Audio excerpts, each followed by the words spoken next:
Senhor esteja convosco. Ele está no meio de nós. Proclamação do Evangelho de Jesus Cristo segundo João. Glória a vós, Senhor.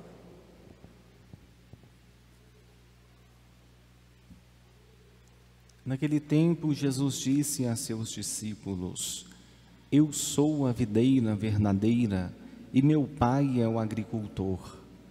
Todo ramo que em mim não dá fruto, ele o corta. E todo ramo que dá fruto, ele o limpa, para que dê mais fruto ainda. Vós já estáis limpos por causa da palavra que eu vos falei. Permanecei em mim e eu permanecerei em vós. Como o ramo não pode dar fruto por si mesmo, se não permanecer na videira, assim também vós não podereis dar fruto, se não permanecerdes em mim. Eu sou a videira e vós os ramos. Aquele que permanece em mim e eu nele, esse produz muito fruto, porque sem mim nada podeis fazer. Quem não permanecer em mim, será lançado fora como um ramo e secará. Tais ramos são recolhidos, lançados no fogo e queimados. Se permanecerdes em mim e minhas palavras permanecerem em vós, pedi o que quiserdes e vos será dado. Nisto meu Pai é glorificado, que deis muito fruto e vos torneis meus discípulos. Palavra da salvação. Glória a vós, Senhor.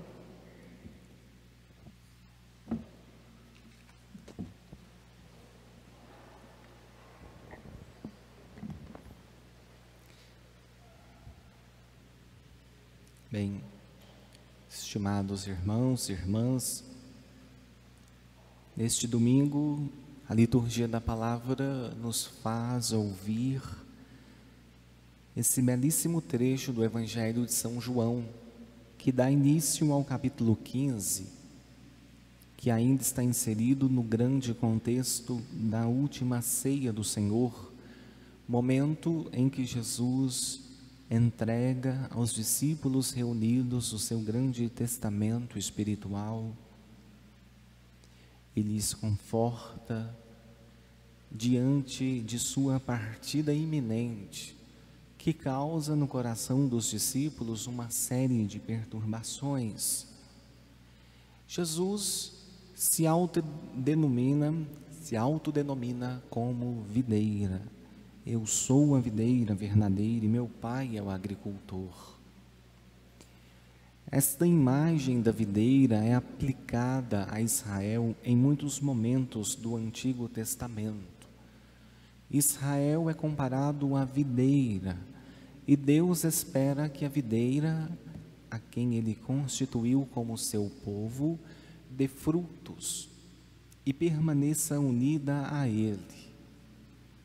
Mas Israel não poucas vezes se volta contra o Senhor e por meio dos profetas o Senhor tenta corrigir a Israel. Mas na plenitude dos tempos o Senhor envia ao mundo o seu próprio Filho e então ele é constituído como sendo a verdadeira videira. E nós podemos olhar para Jesus como sendo imagem da igreja, como sendo cabeça da igreja, conforme a imagem que São Paulo costuma aplicar. E aqui nós contemplamos a Jesus como sendo esse tronco principal da videira, que tem uma série de ramos enxertados em si, ramos que estão vinculados à parte principal da videira, que recebem da videira a seiva que produz vida, o que possibilita a subsistência e o nascimento dos frutos. De modo que Jesus, como videira verdadeira, é aquele que realiza a vontade do Pai, e Ele a realiza pela sua obediência até o fim, pela sua obediência até a morte, pelo fato de ter a sua vontade plenamente conformada à vontade do Pai. E nós somos enxertados nesta videira por graça, graça que é derramada em nossos corações no momento do nosso batismo. Cristo e a Igreja, como instituição visível da sua presença operante entre nós, é anterior a nós. Por isso, nós não somos antes da Igreja, mas ao contrário, recebemos a fé por meio dela. E nós participamos disso tudo quando nós estamos vinculados a ela. E estar vinculado à Igreja significa, em última análise, estar vinculado a Cristo, porque Cristo é a cabeça da Igreja. A Igreja, enquanto instituição, oferta o Cristo nos sacramentos. É exatamente por isso que a Igreja precisa ter sempre diante dos olhos essa dimensão belíssima da unidade que a marca desde o princípio. A Igreja é una e santa e católica e apostólica, como ensina o símbolo dos apóstolos, mas essa dimensão da unidade ela é fundamental, foi expressamente querida pelo Senhor e foi dita por Ele como sendo o elemento distintivo da comunidade. No discurso de despedida, Ele reza para que todos sejam um, como Ele e o Pai são um. Ele reza pela unidade daqueles que haverão de crer. E às vezes acaba que nós não temos muito senso de unidade, permitimos que contendas aconteçam dentro desse grande organismo, o que acaba trazendo consigo uma série de dificuldades para nós. Nós temos um exemplo na primeira leitura. O apóstolo Paulo tinha acabado de se converter, ele já tinha ido com Barnabé para uma determinada região e ali ele já exercia o seu ministério de forma bastante corajosa e eficaz. Mas Paulo era uma figura um tanto malquista, porque ele tinha sido perseguidor da igreja e todo mundo o conhecia como sendo terrivelmente vinculado ao judaísmo institucional, e como grande zeloso pela lei, ele fez de tudo para que a igreja nascente fosse combatida e destruída. E nesse ínterim, ele se encontra com o Senhor no caminho para Damasco, o Senhor o convoca para o seu ministério, ele vai e junto a Barnabé começa o seu ministério, e que de forma muito inicial se dá em Damasco, e ele já está exercendo um ministério que tem convertido muitas pessoas para a igreja, sobretudo aquelas provenientes do paganismo, os que estão situados na bacia do Mediterrâneo. Ele começa por ali até chegar à Grécia e vai sempre dialogando com aqueles que são do paganismo e oferecendo, por meio de um diálogo, razões para a fé. Ele começa a fazer com que a igreja cresça a partir do influxo de neófitos vindos do paganismo. Mas ele quer ser reconhecido institucionalmente pela igreja que está em Jerusalém, a igreja que tem como ponto de unidade os apóstolos. O seu ministério itinerante e carismático precisa passar pelo crivo dos apóstolos para que ele siga adiante e então explicite, por meio dos textos, a doutrina que ele tem ensinado. Mas por respeito à igreja de Jerusalém, ele vai até lá. Mas eles não o querem receber muito bem. O texto diz que todos tinham medo dele, pois não acreditavam que ele fosse discípulo. E então é necessário o testemunho de Barnabé, que está convivendo com ele em Damasco, para que eles possam perceber que de fato alguma coisa aconteceu com aquele homem. Ele fez uma experiência de Deus e ele está difundindo a palavra a partir desta experiência com Deus. E muitos têm se convertido por causa da graça derramada por meio do seu ministério. Vejam que nós temos aqui uma contenda que acontece com Paulo no momento inicial do seu ministério, que depois vai se prolongar, sobretudo naquela disputa teológica que há entre ele e os que são adeptos do judeu-cristianismo, e isso vai culminar no Sínodo de Jerusalém, quando Tiago de Jerusalém, que é bispo ali,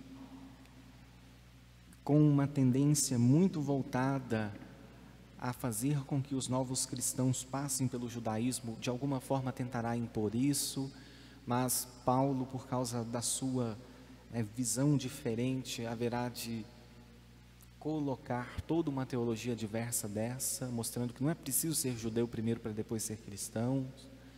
Enfim, sempre essa tensão vai marcar as relações entre eles, até que eles cheguem a consensos. Só que eles chegam a consensos, eles têm senso de unidade, isto é importante.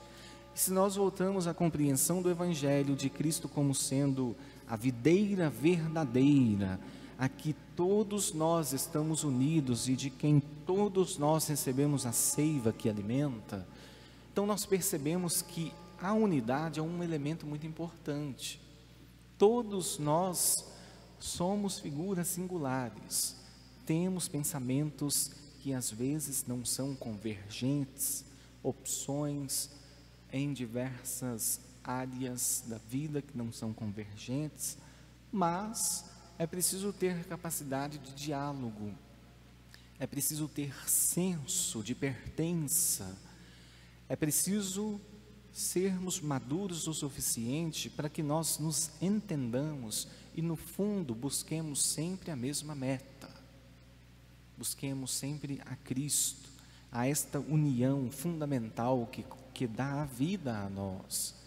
Quando nós perdemos tempo brigando entre nós, discutindo entre nós, observando a ação do outro e não concordando com ela, mas não sabendo colocar isso da forma correta, nós acabamos criando uma tempestade no interior da igreja. Isso nem sempre é algo produtivo. Isso acaba fazendo às vezes com que nós nos dividamos e isso macula a unidade da igreja. Então, diante de tudo isso, que nós possamos ter consciência do quão importante é cada um como indivíduo estar unido a Cristo, videira verdadeira, cabeça da igreja, e portanto unidos à igreja, mas unidos a partir desse senso fraterno. Jesus diz que quem permanece nele produz fruto. E São João, na segunda leitura de hoje, diz que o amor é um elemento vinculante dos discípulos. E o mandamento máximo dado pelo Senhor consiste em crer no nome dEle, e isto todos nós fazemos quando batizados, professamos a nossa fé nele e nos amemos uns aos outros. O segredo está posto exatamente no mandamento do amor. O que dá unidade à igreja é o fato de que a igreja tem membros que se amam mutuamente. E é exatamente a partir dessa experiência que ela cresce, que ela se difunde. E é por causa disso que a comunidade discipular se torna no mundo a presença de Cristo, porque Cristo nos amou até o fim, a ponto de entregar a sua vida por nós. Então, se não há amor, há divisão. E se há divisão, há rompimento de comunhão. E se nós rompemos a nossa comunhão conosco, E com Cristo, nós secamos, como a metáfora do Evangelho sugere, não estando mais vinculados ao tronco principal, nós secamos, somos cortados, jogados no fogo, mas se nós permanecemos, nós somos limpados, isto é, nós estaremos sempre nesse processo de crescimento, de poda, mas que propicia o amadurecimento e vamos dar frutos conforme o Senhor espera. Então, que isso seja, de fato, é algo muito importante, significativo para nós como cristãos. Esta unidade querida pelo Senhor e que é a expressão máxima da nossa fé, deve ser mantida entre nós e Ele pela via da igreja e entre nós como membros desta mesma igreja, como ramos enxertados na videira verdadeira que é o Senhor. Às vezes esta videira tem de sofrer com as podas dolorosas que são impostas a ela, com os tempos frios de geada que caem sobre ela, com as adversidades que tentam matá-la, mas ela sempre sobrevive, e quem está ligado a ela está ligado a Cristo, e em Cristo recebe a vida eterna. Então, façamos esse esforço contínuo por busca de permanência em Jesus, e a partir de Jesus, que nós nos amemos mutuamente, para que esse amor que circula entre nós nos aproxime de Cristo e nos faça caminhar decididamente na mesma direção, com a mesma fé e o mesmo desejo. Glória ao Pai, ao Filho e ao Espírito Santo.